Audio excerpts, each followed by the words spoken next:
راغبا في كل علم نافع. ينمو العلم ويتقدم بتقنياته ومجالاته، ومعه نطور أدواتنا في تقديم العلم الشرعي. أكاديمية زاد أكاديمية ينبوعها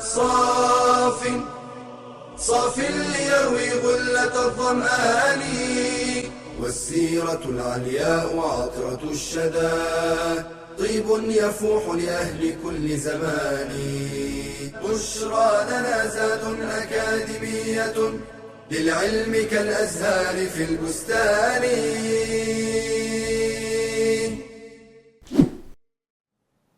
بسم الله الرحمن الرحيم. الحمد لله رب العالمين، وأصلي وأسلم على المبعوث رحمة للعالمين سيدنا محمد وعلى آله وصحبه أجمعين. If you recall, the pagans, the idol worshippers, the enemies of Islam have decided to kill the Prophet ﷺ and assassinate him in his own house. Allah the Almighty would not leave His servant unprotected. Now is the time.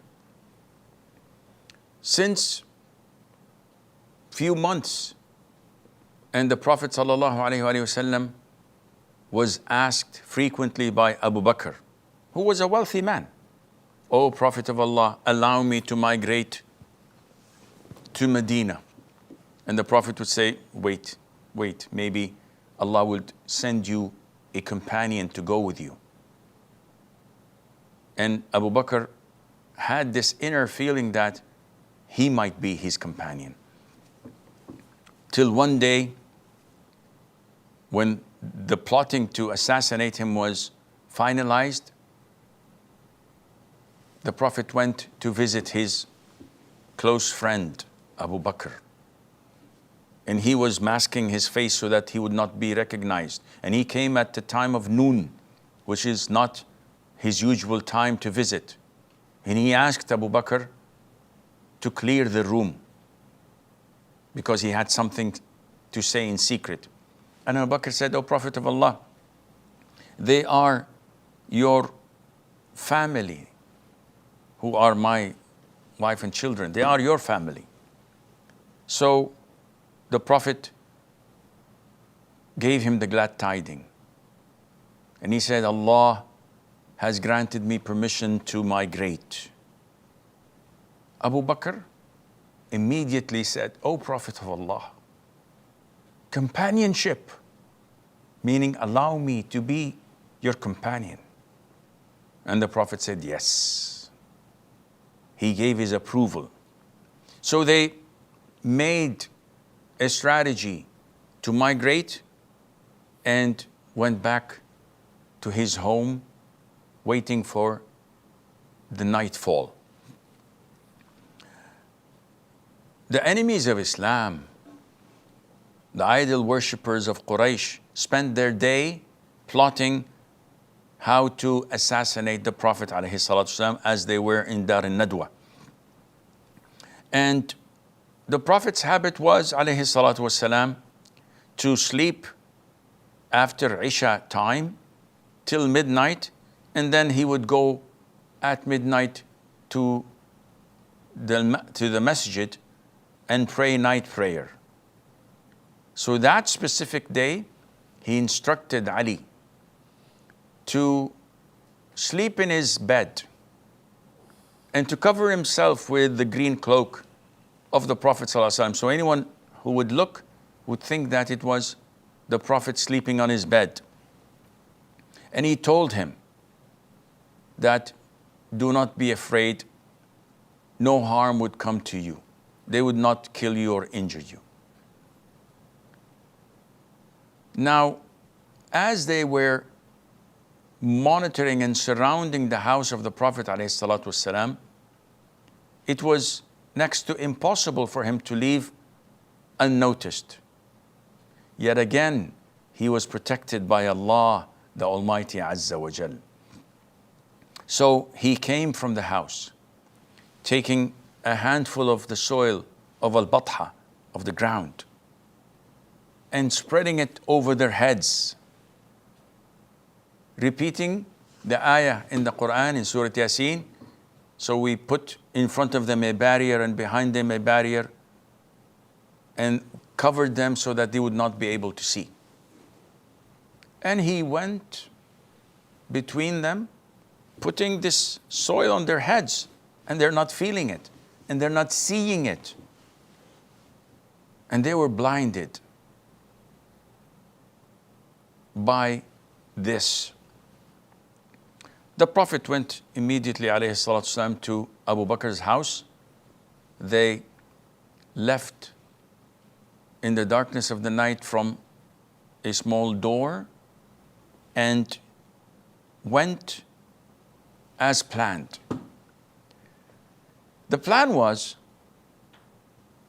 that the people of Quraysh, when they discovered that the Prophet ﷺ left, they would pursue him and send posses to abduct him and capture him, thinking that he's definitely heading to Medina, which is to the north of Mecca. So the Prophet's strategy was to go southwards of Mecca. And that was against all of their anticipated journey.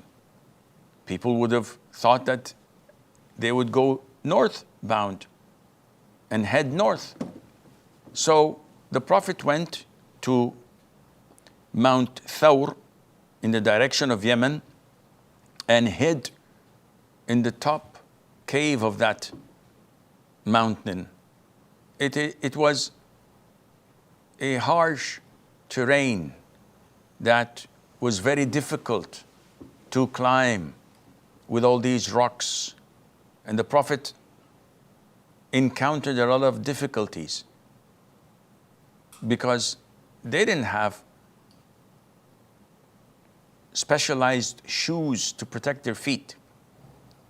So the Prophet suffered, alayhi salatu till he went there, and they hid for 3 days and nights in that cave till the search was a bit down.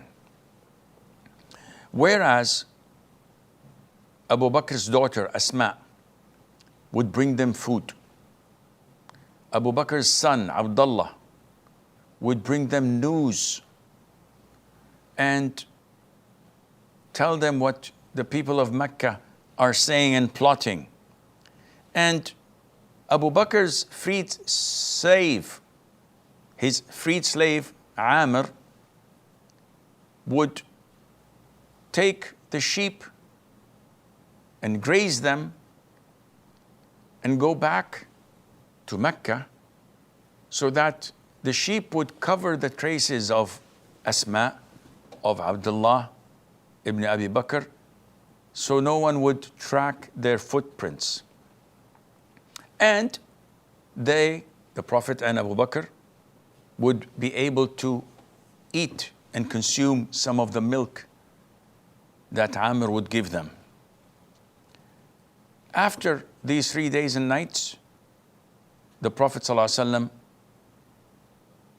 got his ride along with Abu Bakr and Amir ibn Fahira, along with a smart guide who would take them to Medina through different routes that the idol worshippers don't know of.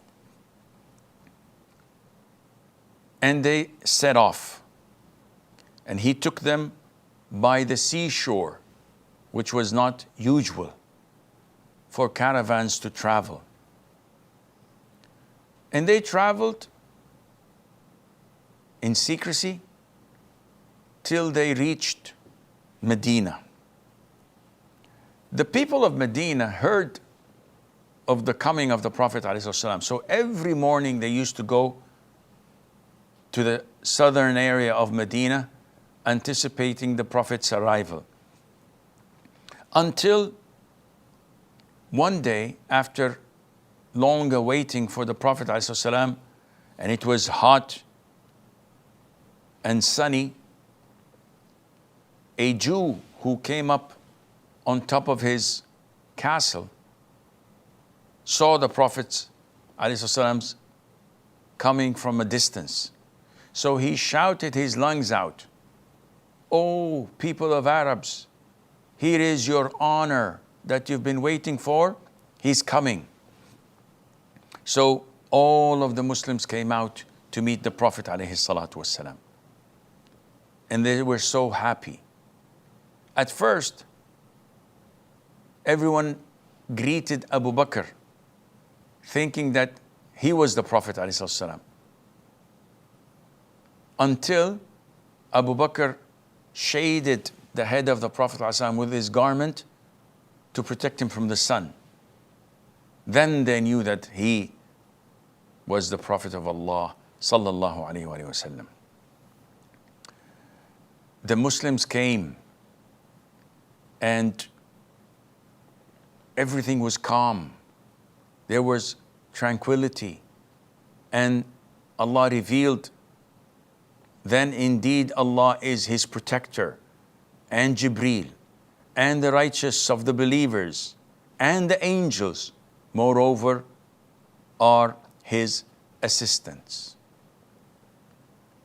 So the Prophet came into Medina alayhi salatu wasalam. And since then, Medina's name was changed from Yathrib, and this is the pagan name, to Medina. Nobody calls Medina as Yathrib, as this was the pre-Islamic era name, and this was for the pagans only, not for the Muslims. Every place the Prophet went, people gave takbir, shouting Allahu Akbar, praising Allah, glorifying Allah. And every house of the Ansar the Prophet passed next to, the people would hold the harness of the camel, trying to host the Prophet ﷺ, but the camel would not stop, and the Prophet said, "Leave it. This camel has been ordered." So the camel kept on walking until it came to the spot where the masjid is. And this spot, the moment the camel saw, it sat. Then it stood up again and walked for a while and came back to the same spot and sat. So the Prophet ﷺ said to them, "This is the spot that Allah ordered the camel to sit in." And he asked the companions, as we know that his maternal family are from Medina. So he asked, who among our kinship and relatives are the closest? So Abu Ayyub al-Ansari said, "My house, O Prophet of Allah." So the Prophet ﷺ went and was hosted by Abu Ayyub al-Ansari in his house. And that place where the camel reached and knelt down, this was the place where the Prophet ﷺ would build his masjid, as we will come to discuss inshaAllah in later classes. هذا والله أعلم ونسبة العلم إليه أسلم وصلى الله وسلم وبارك على نبينا محمد. يا راغبا في كل علم نافع ينمو العلم ويتقدم بتقنياته ومجالاته، ومعه نطور أدواتنا في تقديم العلم الشرعي. أكاديمية زاد أكاديمية ينبوعها صاف ليروي غلة الظمآن، والسيرة العلياء عطرة الشدى طيب يفوح لأهل كل زمان. بشرى لنا زاد أكاديمية للعلم كالأزهار في البستان.